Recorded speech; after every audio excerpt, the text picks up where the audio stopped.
build a country. And one method was looking around at each other and saying, what does that mean? What are we going to be asked to do? Well, we better go find out. And there was a conference going on in Iraq, in Amman, Jordan, at the 2004 Outreach Conference. And the basic gist of that conference was revealed when the World Bank stood up and said, you know, the good news is Congress has appropriated $56 billion to rebuild Iraq. The bad news is, $18.6 billion to rebuild Iraq.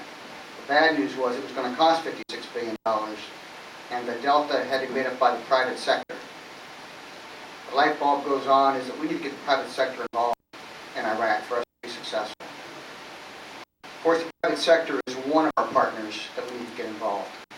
The first conference we talked about the civil affairs transitions and our force structure. And over the year we've had some significant developments in that. In defining our mission, I still think that's in question because I was at a conference down in Quantico, the Irregular Warfare Conference. And we had some senior speakers there present. And I asked one what did they feel was the role and mission of civil affairs in irregular warfare. And they said they needed to know a lot more about that. And that was an indicator to me that maybe we need to work a little harder in getting our idea of what we think our mission is or our role is in today's environment. Because it's still not well understood. Because we've had some conferences here, yeah, we might have checked that block, but it doesn't mean it's over with. It's an ongoing process that we have to keep engaged in daily. The force structure, the 95th Civil Affairs Brigade stood up down in Fort Bragg. We've also had the stand-up of the Maritime Civil Affairs Group. We've also had increase in civil affairs force structure active duty component in the Marine Corps. Well, the last number I've heard was 173 billets being stood up. These are all significant increases that I think we need to keep our eyes on and see how they develop and see is it enough and what impact is that and what is the relationship between the active component and the reserve component. What is the mix? We're looking at two different cultures in a way. We need to keep our eye on that, and maybe there's some future opportunity there to further discuss that as it progresses down the road.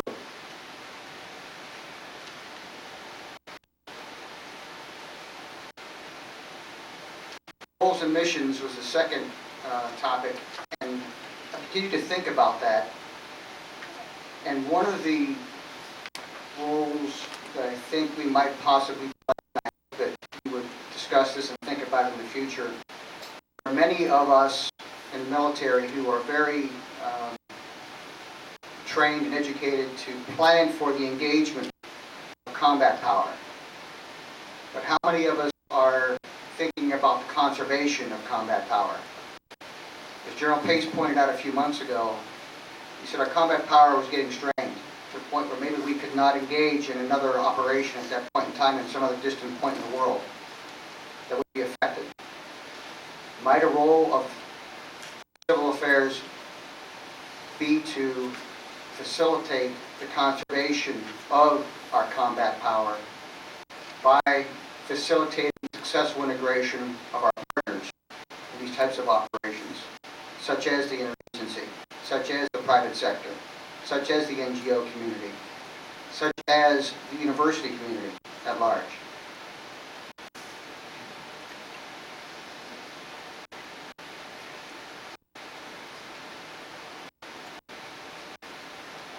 A couple of ideas on things that we might consider talking about in the future, and I base this on my travels over the past year, the different conferences and meetings that I've attended and workshops. And one of the biggest things, the question I've asked is, who is supporting the information requirements for civil military operations? And the 95th held a SIM conference, Civil Information Management, which I thought was very good. And we talk about this with the intel community, of course, and this is not a critique of the intelligence community, but things tend to take a different light when we talk intel, and it tends to drive some people away from us who are important sources of information for us, such as the private sector, such as the NGO community, such as members of the interagency. Information support to civil operations may be a topic that we need to get people involved in discussing. How do we share information among all these varied agencies and enterprises? Because in the types of operations we're involved in, we have to facilitate the success of all of the partners. And if we're not talking to one another and sharing information with one another, that hinders us in that process. Another thing that I had some personal experience in was metrics. And some of that is the bane of our existence. How do we justify what we're doing? And my experience with that was in Iraq, we did it after the fact. We were already there. We were trying to figure out how do we justify what we're doing because it was already going down the track.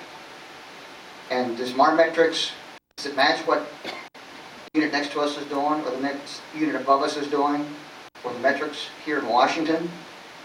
Were there metrics in Washington? I don't know.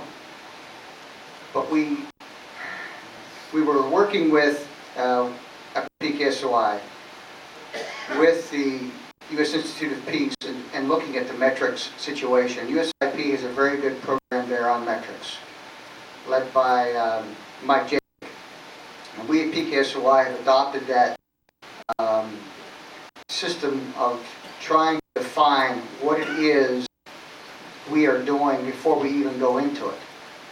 Shouldn't our metrics be defined up front before we start the planning process?